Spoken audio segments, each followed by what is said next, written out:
That's what I remember about the Valencia wreck. The little hands and her hair like gold across the rocks. And they were cold. So very, very cold. Welcome to the Deep Blue Diaries. I'm Jessica Peters.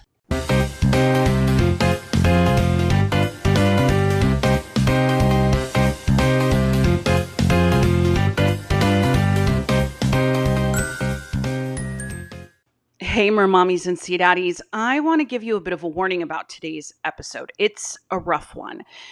The sinking of the SS Valencia was in 1906, and it took with it most of its passengers. And unfortunately, there were quite a few children. As I was researching and writing this episode, I was captivated, but also horrified and devastated. I cried a few times, I'll be honest. Reading witness accounts of what happened to these people in their last moments was heartbreaking, especially the children. But I also think that's why it's important that we tell these stories so that they're not forgotten. Because quite frankly, the tragedy that happened aboard the SS Valencia was entirely preventable. And I think it shows what happens when we are in jobs that especially hold the lives of others in our hands, and we become complacent through routine and repetition. It can have disastrous consequences. So keep that in mind. It's a rough one, but I know we're going to make it through together. So thanks for listening. On January 20th, 1906, the steamer ship Valencia was docked at San Francisco's bustling port. Seagulls squawked overhead, mingling their calls with the clanking of machinery as the last cargo was being loaded. Among the passengers, there was a mix of eager anticipation and the quiet resignation of routine travel as they prepared for their voyage north to Seattle and then Victoria. On board, Valencia carried about 104 passengers, including 17 women and children, along with 65 officers and crew members. However, this count was approximate, as not everyone would be accounted for when the ship met its fate. Some passengers sailed under false names, even including a few runaway teenagers. Valencia, constructed from iron, had 3 decks and weighed nearly 1,600 tons. Despite its simple and somewhat crude design by modern standards, it possessed a certain elegance. Its black hull contrasted with the white upper decks, and its slanted funnel and masts conveyed a sense of speed and determination. Built in 1882, she ferried passengers and cargo between New York and Central America. During the Spanish-American War in 1898, Valencia was repurposed as a government transport, carrying troops and supplies from San Francisco to Manila. Later, it navigated Alaskan routes, braving icy waters to Noman Valdez, as well as running routes along the California coast.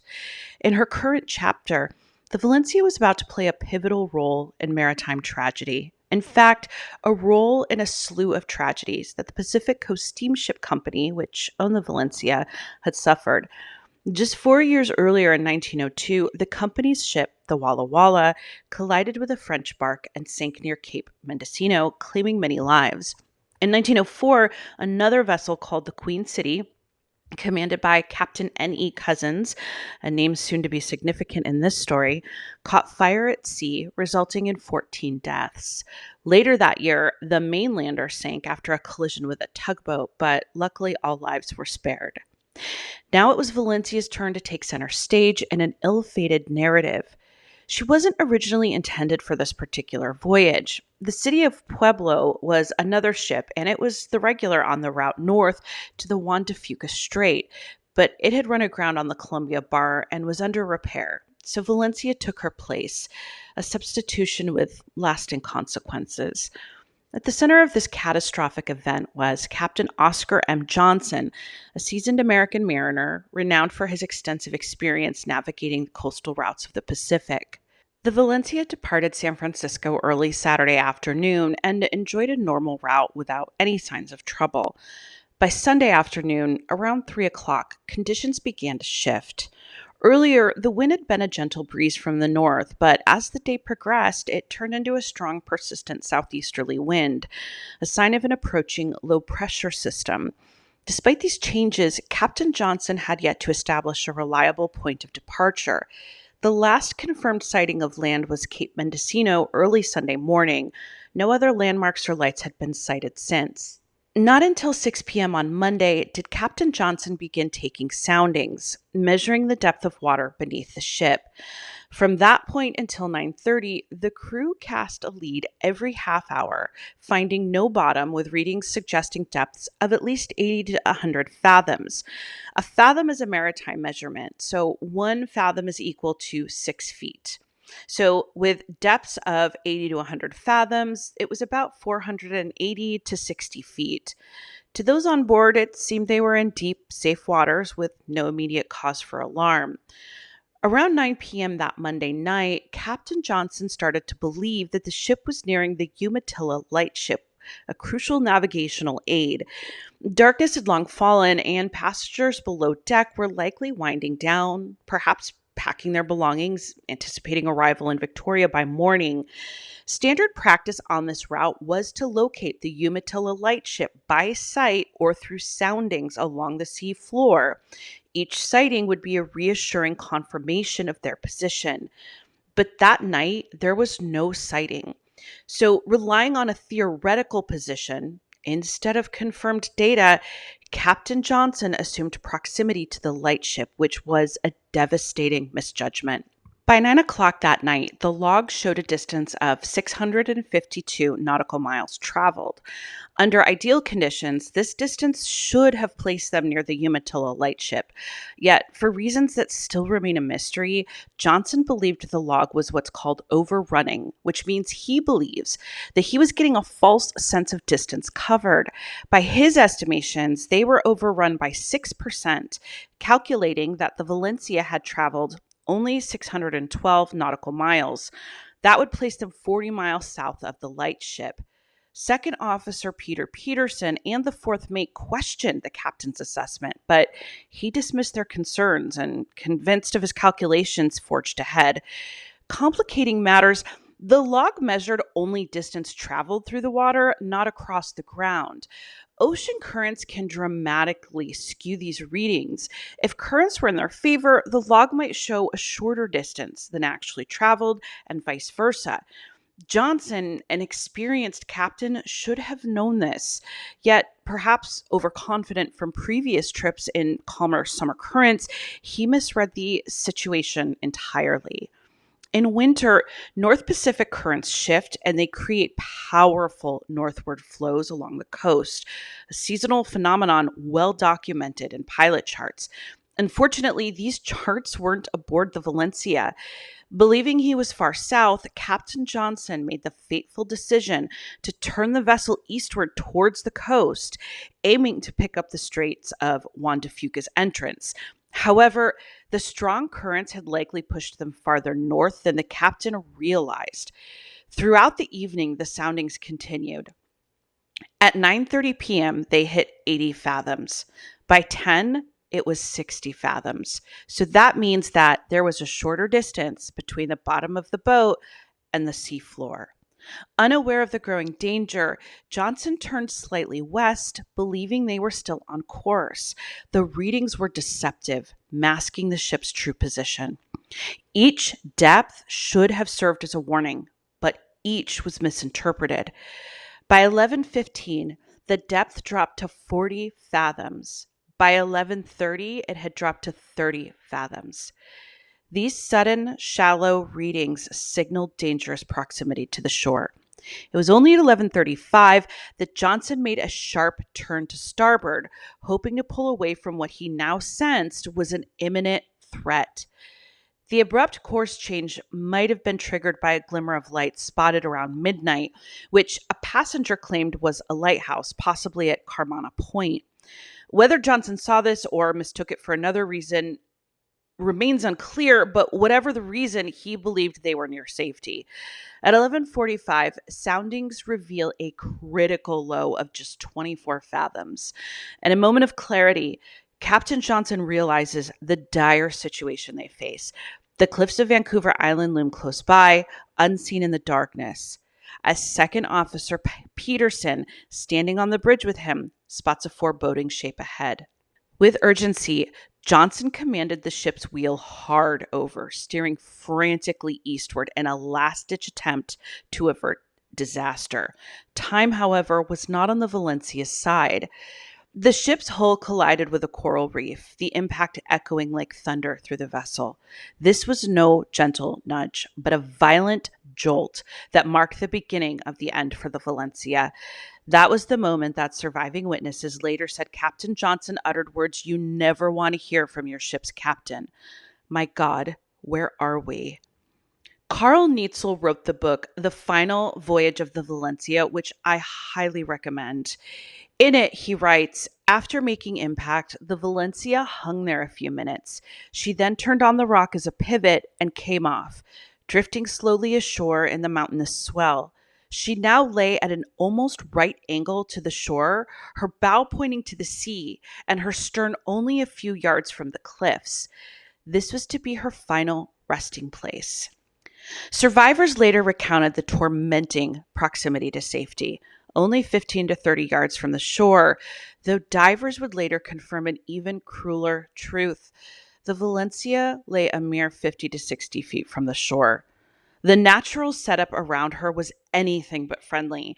The Valencia was surrounded by cliffs that towered over her, some as high as 100 feet. The sea wasn't playing nice either. Violent, tumultuous waves were crashing against the rocks with unsurvivable force. Being so far out meant that it would take a solid 15 hours for anyone beyond this area to even find out what happened. This kicked off a grueling 40-hour ordeal for those on board, stuck in what's known as the Graveyard of the Pacific, and that nickname is well deserved. Countless ships have met their end in these waters. Chaos erupted as Captain Johnson ordered the lifeboats to be prepped for evacuation. This decision quickly spiraled into what was later called a disastrous failure. One of the few survivors, Second Officer Peterson, gave an emotional account on the events, saying, when she was hit, we reversed full speed and the captain shouted, go check the depth, get the carpenter. The ship briefly pulled away, but the damage was obvious.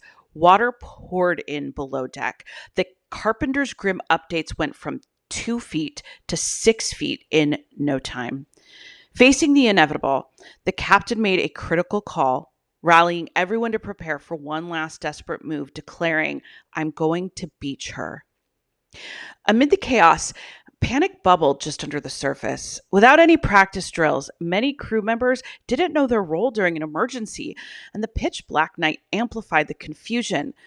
Lifeboat number 5 was ready, but when Peterson tried to help women and children aboard, someone yelled, lower all the boats. It wasn't clear who gave the order, so Peterson shouted back, no, hold the boat steady. Despite this, the boat was lowered too early, leaving Peterson hanging on by his fingertips as it jerked away. He'd later recall, there were about 7 or 8 men in the boat, but in the darkness, I couldn't tell who was crew and who was passenger. The mishandling of the lifeboat had devastating consequences. Panicking passengers beelined for the lifeboats, desperate to get away from the impending disaster, and from there, a slew of catastrophes followed. In one terrifying moment, one end of each boat slightly dipped, throwing the passengers into the harsh seas with only one person surviving.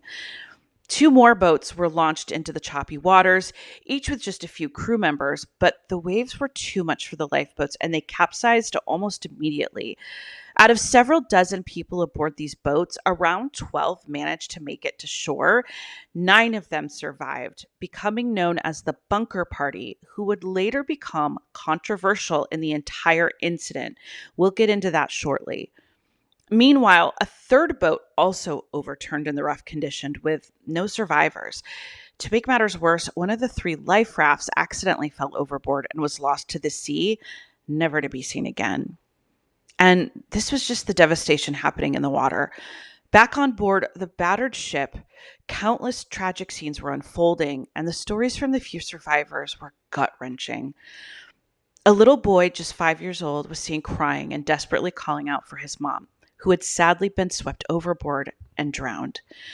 2 men barely escaped drowning when their boats got swamped. They managed to reach a high bluff about 60 feet from where the Valencia was stuck on the rocks, but they couldn't climb the steep cliffs. And as they were shouting for help, a wave washed them into the ocean. A mother tried to pass her baby to her husband in a lifeboat, but as the ship lurched violently, the infant slipped from her hands and disappeared into the sea. Just after that, the father's lifeboat also capsized and he was lost as well. An Alaskan miner, desperate to reach the shore, offered $1,800 in gold to anyone willing to help him, but obviously no one responded because they couldn't even help themselves. In despair, he tossed the bag of gold onto the ship's deck, with the coins spilling and scattering everywhere. No one even bothered to pick them up. Peter Gloob, a husband and father, was washed overboard, and his body eventually washed ashore with a love letter from his wife, which had little kisses drawn on by their children. Harrison J. Gregory, a fireman in the U.S. Navy, almost survived by escaping on a life raft launched before the ship sank, but he and the others suffered severely from exposure, and some even went mad, throwing themselves into the sea. Gregory, driven by extreme desperation, lunged at his friend Sam Hancock in a fit of madness. He was overpowered by the others, but he collapsed and never moved again. When the raft was found, it carried 3 dead bodies, including Gregory's. I'm going to try to not cry when I read this last witness account. I've tried to read it twice already, so hopefully third time's a charm. Because even though this happened over 100 years ago, I want to make sure everyone knows about Alice Stoltenberg and her 2 children, and that the world never forgets them. Alice Stoltenberg, a 29-year-old woman, and her 2 children, Carl, 8, and Greta, 7, were also aboard the Valencia when it crashed. Alice and Greta were swept overboard and drowned almost immediately. After witnessing this, Carl found an elderly man laying on his coat on deck and nestled beside him. He told the man his name, that his mother and sister had drowned, and asked the man if he could take him to his baby cousin's house in Seattle. It wouldn't be long before the unrelenting waves carried Carl away as well. Alice, Carl, and Greta left behind their devastated father Heinrich, who had stayed back in Montana to tend to their ranch. Throughout the long night, Captain Johnson remained relentless, launching rocket after rocket into the sky night, desperate to attract attention. John Marks, a sailor on the bridge with the captain, later recalled, "I watched in horror as his hands bled and blistered from failed flares and damp powder. 2 of his fingers were blown off, yet he continued until the last rocket fizzled out." This determined resourcefulness led them to craft kerosene-soaked torches from bedclothes and linens, casting a hopeful but dim glow across the wreck. Women sacrificed their underskirts to fuel the flames, yet, despite these efforts, no rescue came from the darkness. Among the passengers who survived was Charles Samuel, a first-class traveler who later shared his harrowing experience, saying that when the ship struck, it nearly threw him overboard. He clung to the railing and watched as they lowered the lifeboats, but he said he knew there was no chance. Samuel was one of the 8 survivors who formed the bunker party. They'd all ended up on shore, and as dawn broke, they finally scrambled up a cliff, wet and exhausted, and could see the horror still unfolding below. The men decided to head west along the cliffs to find the nearest telegram station and wire for emergency help. Their decision to head west instead of east sealed the fate of many left behind. The cliffs directly behind the Valencia were less than 1,500 feet away. Had the bunker party reached this point, they could have signaled for the Lyle gun to fire a line to them. For those who don't know, a Lyle gun is a sort of small cannon-like device designed specifically for launching a line or rope from shore to a ship in distress, or vice versa. The light of day revealed the full extent of the wreck, and only 1 lifeboat remained on board. It became bitterly clear that if the lifeboats had been kept in place until morning, many more lives could have been saved. Yet on that dark night, trapped on the precipice of the graveyard of the Pacific, reason and order were among the first casualties. At 8:25 a.m., Captain Johnson issued a desperate call for volunteers to board the last lifeboat and attempt a perilous landing on shore with a line from the Lyle gun. But fear and exhaustion had drained courage from even the bravest people on board. No one stirred until Tim McCarthy, the boatswain, stepped forward. Gazing at the violently rocking remains of the bridge and the twisted beams of the midship house, McCarthy agreed to go. This seemed to renew sparks of motivation among the men, and slowly hands began to raise. 6 men in all climbed into the lifeboat, prepared to brave the unforgiving surf. They gathered what they could: 6 oars, a rudder, 2 boat hooks, and enough pins for each oarlock. Once ready, McCarthy gave the word to lower the boat, and the small crew stood on the saloon deck, waiting to release the boat as soon as McCarthy signaled an opening between the waves. The descent was a bone-rattling jolt. Waves slapped at the small boat as it launched. A monster wave nearly flipped them, but somehow they stayed upright, holding strong. Amidst all this chaos, with an oar splinting under pressure, McCarthy expertly steered them away from danger. Once they broke free of the churning surf, a hearty cheer erupted from the crew, exhausted but alive. With the wind at their backs, they paddled for what seemed like an eternity, scanning desperately for somewhere safe to land. After 5 punishing hours, soaked and nearing exhaustion, they spotted a small sandy cove, a potential refuge amid the harsh, jagged shoreline. Exhausted, yet determined, they rode with their last reserves of strength, timing their approach with the swell to avoid being smashed by the rocks. By some miracle, the boat rode the wave right onto the beach, and the men stumbled out alive. Meanwhile, back on the Valencia, tension was sky high as those aboard clung to the last threads of hope. The lone lifeboat vanished beyond the horizon as eyes strained against the darkening sky. Captain Johnson, demonstrating resolve amidst the chaos, decisively ordered the Lyle gun to be readied. His strategy was straightforward but risky: fire a line to the cliffs to create a lifeline for evacuation. But fate had other plans. The initial shot fell short, snagging on jagged rocks before the relentless sea swallowed it. A second attempt brought a flicker of hope as the thin line soared over telegraph lines, catching securely within the forest's grip above. Hours ticked by as an anticipation mounted among passengers and crew, their eyes glued to the cliffs for any sign that the lifeline had been secured. A collective gasp of despair echoed when, without warning, the line snapped and its frayed end was swallowed by the sea, a crushing severance of their final hope. Meanwhile, back on shore, Tim McCarthy and his weary crew trekked the rugged beach terrain in a desperate search for aid. Their progress was slow, hindered by fallen logs and dense undergrowth, until they stumbled upon a cabin, an abandoned cabin. It was a beacon of hope. Beyond it lay a faint trail marked by telegraph wires and a faded sign that said 3 miles to Cape Beale.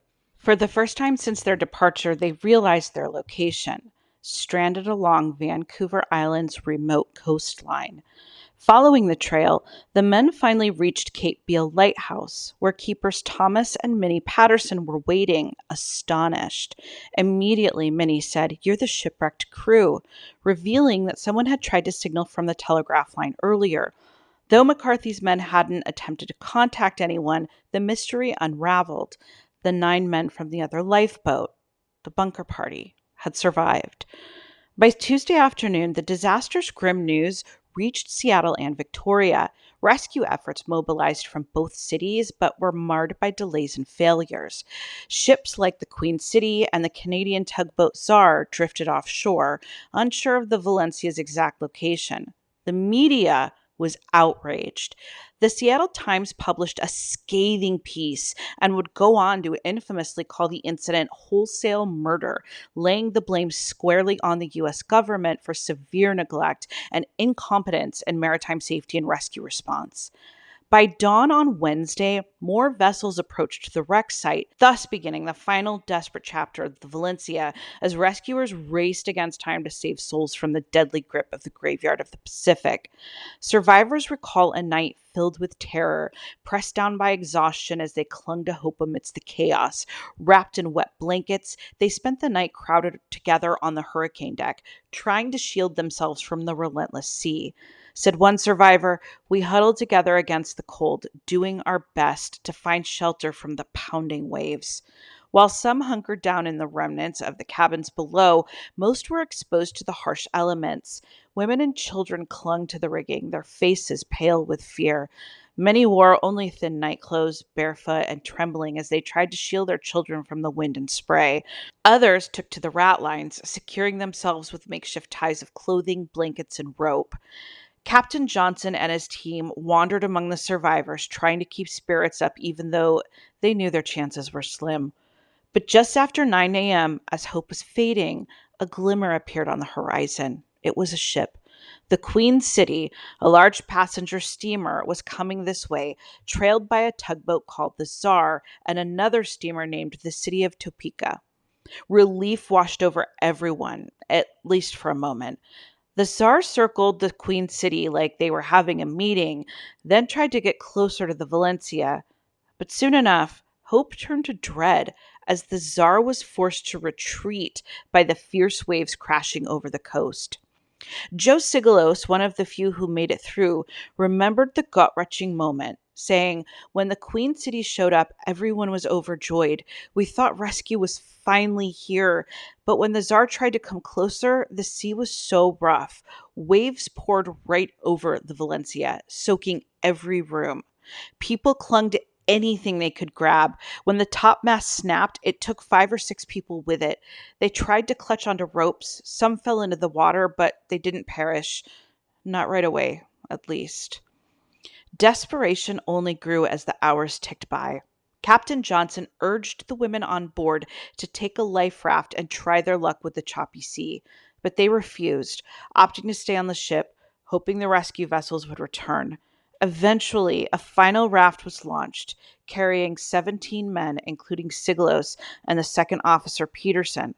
Behind them, those left on board sang, "Nearer, my God, to thee," while the captain murmured, "My God, send relief to my passengers."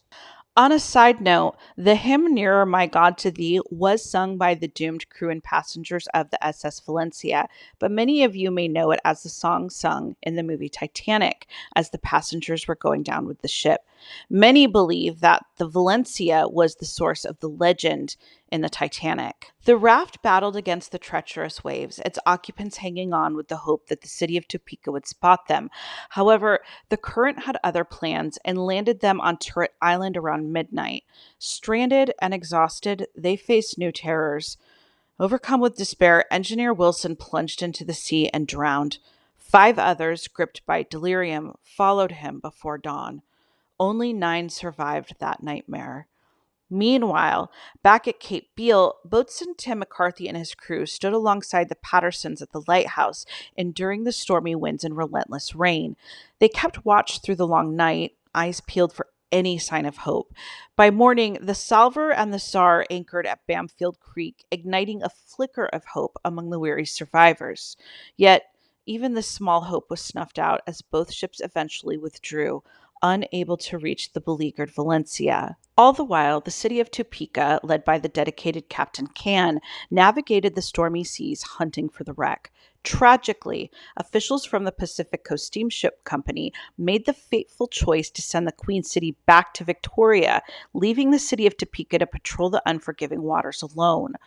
Around midday, the city of Topeka spotted a drifting raft, a fragile thread of life carrying a handful of survivors. Among them was Joe Sigalos, who recounted, "I was so worn out, but when someone yelled boat, we all thought we'd been saved." Hope surged as the Topeka neared, lowering a lifeboat to bring the bedraggled survivors aboard. Each survivor, half frozen, clung to life as the crew tirelessly helped those who slipped back into the frigid water. Walter Raymond, a steward aboard the Topeka, looked back at the wreck with a heavy heart. For the 80 souls still on the Valencia, no rescue would come.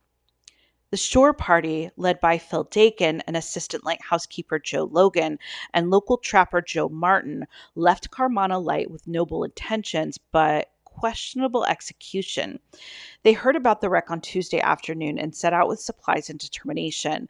Initially tasked with aiding 2 men stranded on a cliff, they soon found themselves witnessing a tragedy, a haunting reminder of the ocean's unforgiving nature.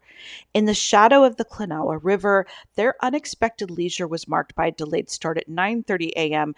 and a midday tea break at a nearby camp. Meanwhile, the passengers on the Valencia lived their final desperate hours just miles away, clinging to a fragile hope for rescues as they helplessly watched ships pass by. When Dakin and his team reached the bluff overlooking the wreck, their observations became a chilling record of the unfolding tragedy. Someone asked him later, "Could you communicate with the people on the wreck?" To which he answered, "Yeah, I think so. If we really wanted to, we could have shouted." The haunting silence between the bluff and the ship was occasionally broken by cheers. Dakin recalled, "They cheered when we arrived, and we answered, yet no meaningful words were spoken." "Could you hear the voices?" he was asked. "Quite clearly," he admitted. Though equipped with a 100-foot rope, Dakin and his team didn't attempt to connect to the Valencia's broken line, calling it useless. Dakin's estimate of the wreck's distance was questioned. While he guessed about 200 or 300 feet, divers later confirmed it was no more than 15 to 20 yards. From their vantage point, 100 feet above the sea, they could have tossed a line to the surviving passengers, clinging to hope amidst floating debris, but they didn't. Instead, the onlookers on the bluff watched as a final monstrous wave shattered the Valencia, sending masts and the remaining survivors into the icy water. Nearly 24 people drifted out to sea, waving and shouting for salvation that would never come. That included Captain Johnson. On January 26, 1906, the San Francisco Call reported, "Survivors of the wreck of the steamship Valencia, who were picked up from a life raft by the steamer City of Topeka, are of the opinion that Captain O.M. Johnson, master of the Valencia, made no effort to save his own life, even if chance presented itself. According to their story, Captain Johnson was heartbroken over the great loss of life attending the Valencia disaster. With a tense-drawn face, Captain Johnson, clinging to the rigging with the passengers, thought only of those with him and repeatedly prayed for assistance, saying, 'My God, send relief to passengers.' Captain Johnson was heard saying yesterday morning, just before the life raft left the steamer, passengers and crew during the night prior to the departure of the life rafts, according to those saved, begged Captain Johnson to put a life belt around his waist. This he persistently refused to do, despite the fact that those near him, who still thought well of him, urged him to consider his family and friends. Captain Johnson would not take a single step to help himself." In the disaster's wake, the media swarmed over the grim details, interviewing survivors who painted a picture of failure. Criticism was swift towards Captain Johnson and the Pacific Coast Steamship Company for their perceived incompetence and neglect. Questions arose about Johnson's ability to lead, the ship's inadequate safety measures, and the feeble rescue efforts witnessed by those who trapped in the sea's relentless grip. The spotlight shifted to the first shore party and, more notoriously, Dakin's group. With lives hanging in the balance, they stumbled at nearly every step, unable to provide meaningful help. However, it was Captain Johnson who bore the brunt of the blame. His final attempts to aid his passengers came too late. His earlier mistake in navigation had already sent the tragic chain of events into motion. On January 27, 1906, the Seattle Times captured this somber mood with a haunting image of his wife standing by a window with their daughter, believing he would return safely to San Francisco, as he so often had before. During an official investigation, the Federal Commission pointed squarely to Johnson's navigational error as the main cause of the disaster. Despite evidence showing that the ship had drifted at least 30 miles north of where Johnson thought it was, he didn't adjust for the northward current and wind. The verdict was harsh, claiming that Johnson's decision to continue without verifying his location resulted in over 100 lives lost. Frank Bunker, the namesake of the infamous Bunker Party, also remains a controversial figure. On the ill-fated night when the Valencia met its tragic end, Bunker found himself in lifeboat number 6 with his wife and 2 young children, 4-year-old Dorothy and 2-year-old Frank. A massive wave capsized their boat, throwing everyone into the icy sea. While Frank, his wife, and son managed to get back into the lifeboat, young Dorothy was swept away, her life cruelly claimed by the ocean. Another wave dashed the boat into a coral reef, and though Frank Bunker clawed his way to a cliff base, his wife and son were lost. Once ashore, Frank joined 8 others to form what was known as the Bunker Party. Their urgent mission was to track down a telegraph hut to call for help, a decision that many later criticized. Critics argued that at least one person could have gone for help while the rest tried to reach the stranded steamer. Survivor Charles Allison was among those who questioned their actions, saying, "Why should they have all run away? It wasn't far from where they were to the cliff above us. They could have got up some way, weak as they were. We didn't have smallpox. We were simply drowning, and all we wanted was rope. Yet we should consider the mental and emotional turmoil that might have clouded Bunker's judgment. He, too, sought answers and was vocal about the event's mishandling. In fact, he was the one who would dub the entire incident wholesale murder in the Seattle Times.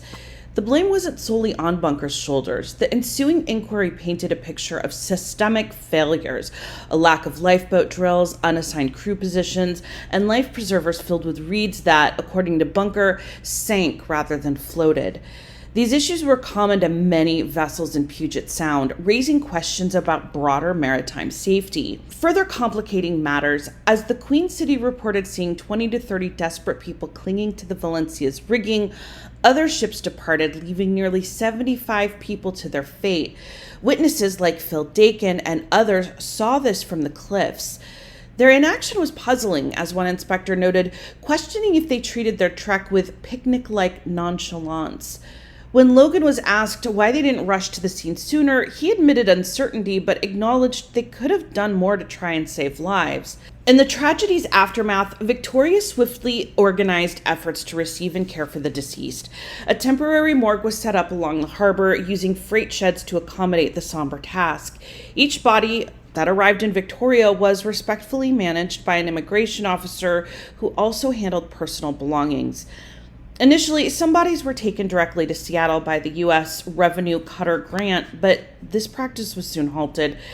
Determined to bring closure to grieving families, Bunker and his team, along with Dakin, Logan, and Martin, dedicated themselves to recovering and identifying the remaining victims. An eyewitness from the time recounted scenes of makeshift graves lining a trail, describing 8 freshly turned mounds of earth that held 9 poor souls in all. A second eyewitness said, "We had found her first, the lady in the red coat.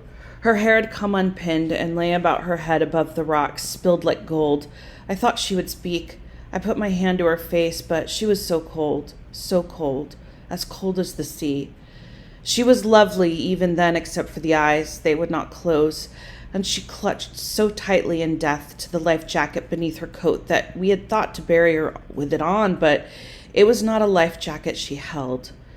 The infant's eyes were closed, and one hand, china white like a doll's hand, was upraised and touched its mother's shoulders, held the material of her dress gently, as finely as I had ever seen. They lie together still. Who would have had the heart to do it otherwise, I ask you? Well, that's what I remember about the Valencia wreck. The little hands, and her hair like gold across the rocks it was, and they were cold, so very, very cold." The task of recovering the victims was overwhelming. Natural barriers blocked land access, and the dense vegetation turned travel into a nightmare. Captain James Ian Butler and the tugboat named Lorne joined the efforts, equipped with a surf boat, a naval crew, medical staff, and supplies.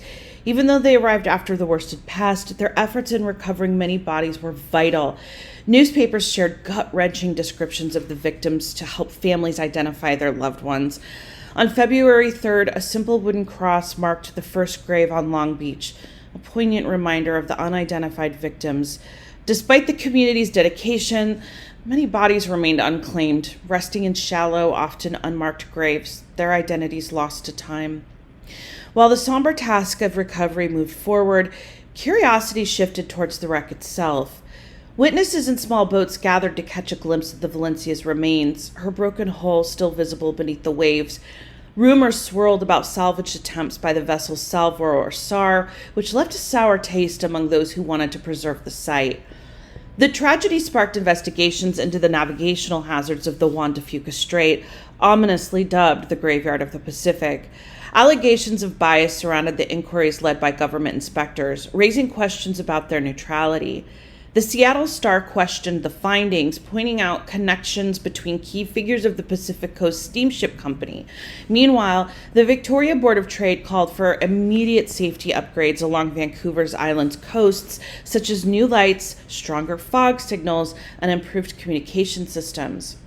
Voices like C.H. Lundgren's criticized the superficial inspection of American steamers based on personal knowledge of other maritime tragedies. Finally, on February 7, 1906, President Theodore Roosevelt ordered a formal inquiry into the disaster to uncover what went wrong and if anyone was at fault.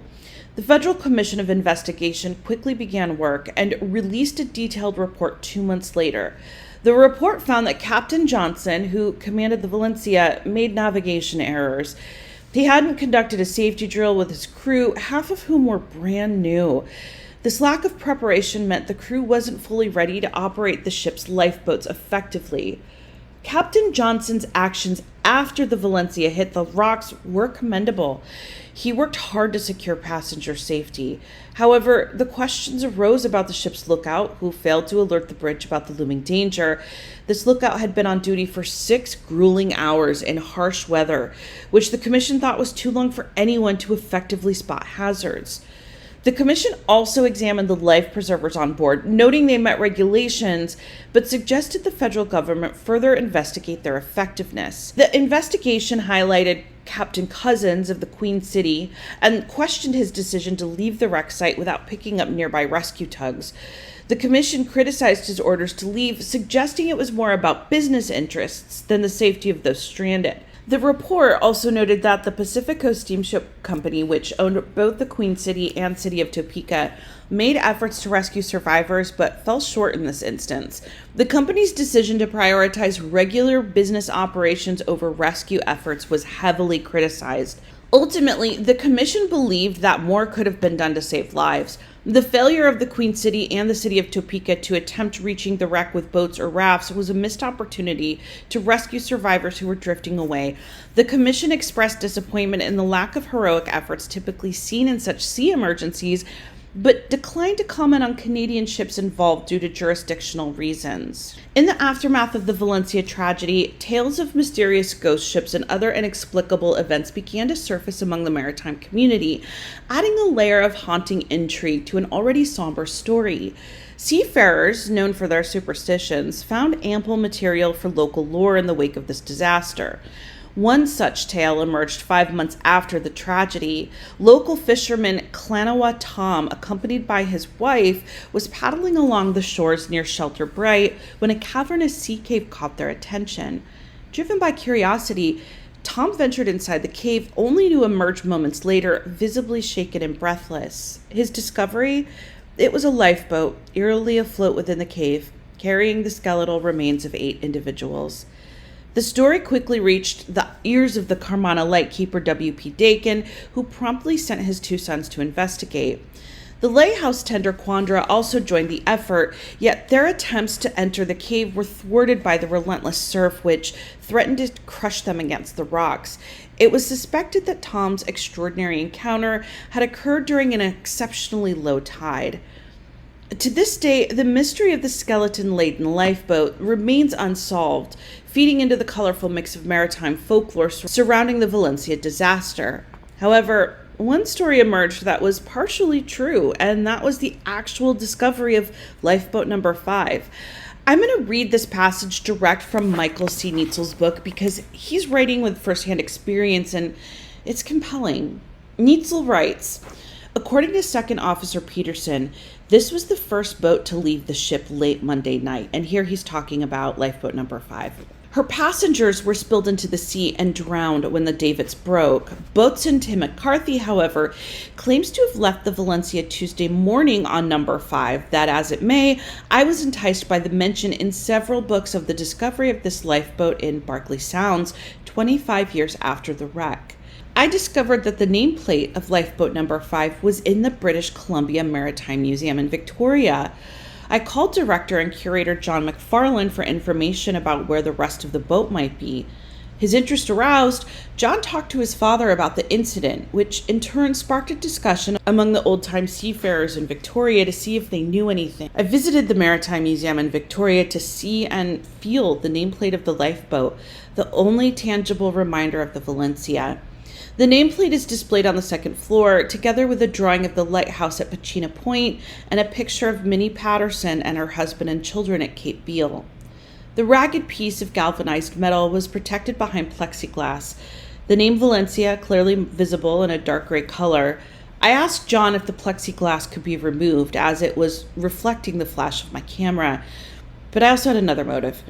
I wanted to touch this piece, perhaps experience a spiritual connection with the people who had so tragically lost their lives near a century ago.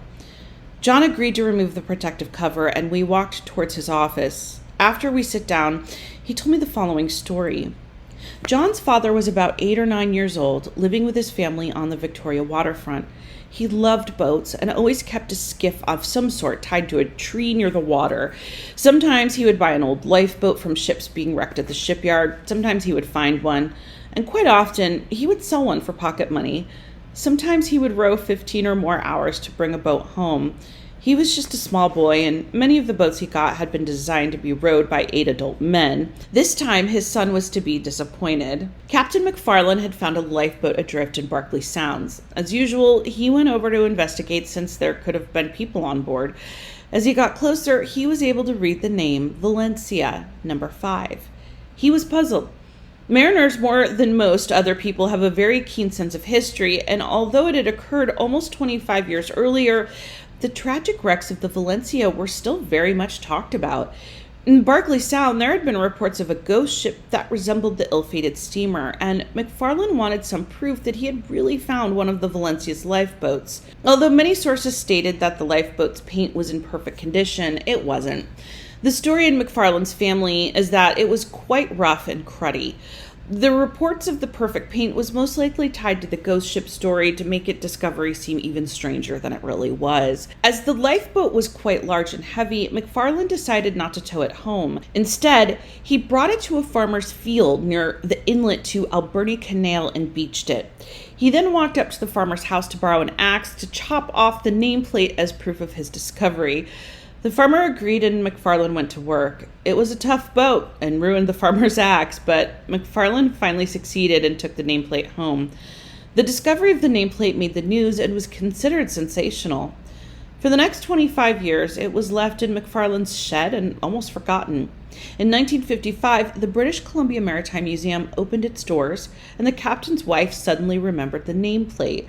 She finally found in a corner of their garage and donated it to the museum. But even so, no one would see it for over 30 more years. In 1987, John McFarlane accidentally came across it. After checking, John realized that his family history had been strangely connected to the Valencia for many years. He placed the name's plate on an exhibition next to a picture of the Pachina Point Lighthouse, built as a direct result of the Valencia tragedy. It seems like that lifeboat was initially washed up in a storm during high tide and got stuck in a crevice somewhere in Berkeley Sound. Another storm in the early 1930s must have dislodged it from its resting place, and it was washed out to sea, where John's grandfather found it. The lifeboat was never seen again. When John finished his story, I had to go back to re-examine the nameplate. I was alone in the room, looking at the old piece of galvanized steel. I put my hand on the nameplate and closed my eyes. I'd almost expected some tingling sensation and a picture flashing before my mind of the lifeboat and the people from the Valencia, but there was no tingling. Yet, I had never felt closer to the Valencia and her unlucky passengers. I tried to imagine what it must have been like on that dark and stormy night, and although there was nothing I could do to change what happened, I felt sorry and ashamed.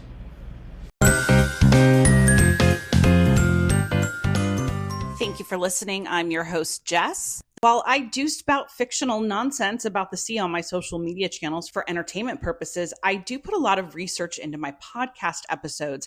That being said, I'm an enthusiast, not an expert. If you are an expert, I welcome additional commentary or corrections. You can email me at deepbluediariespod@gmail.com. You can follow me on all the places: Instagram, TikTok, Snapchat, YouTube, JessthePrequelDoesMiami.